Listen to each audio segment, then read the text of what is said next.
Çfarë mund të bëjmë në rast se jemi duke përjetuar së pari të kurtojmë vetes se atakët e panikut kanë ciklin e tyre,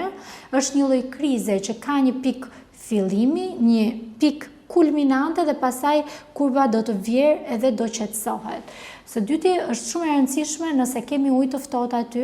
një këshill që jepni shpesh gjyshet tona, të shpërlajmë fytyrën me ujë të ftohtë apo të marrim kuba akulli, t'i mbajmë në duar, të fërkojmë qafën me kubat e akullit dhe t'i shtrëngojmë fort në duar deri në momentin që mpirja e akullit do japi një sinjal sistemit nervor për të qetësuar të gjithë punën që ka nisur në mënyrë të përshpejtuar dhe rrahjet e zemrës do fillojnë të ulen, frymarrja do fillojë të ngadalsohet dhe personi do jetë në kontakt me veten këtu dhe tani.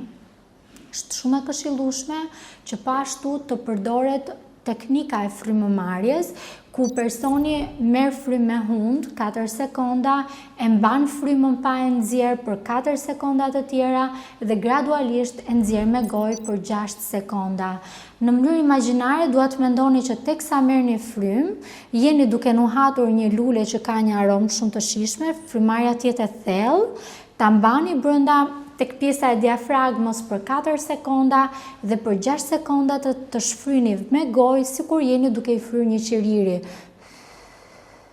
Duke përsëritur këtë lloj ushtrimi 7 herë, 8 herë, 10 herë, në momentin që jeni duke ndjerë atak paniku apo dhe një gjendje ankthioze që po bëhet intensive,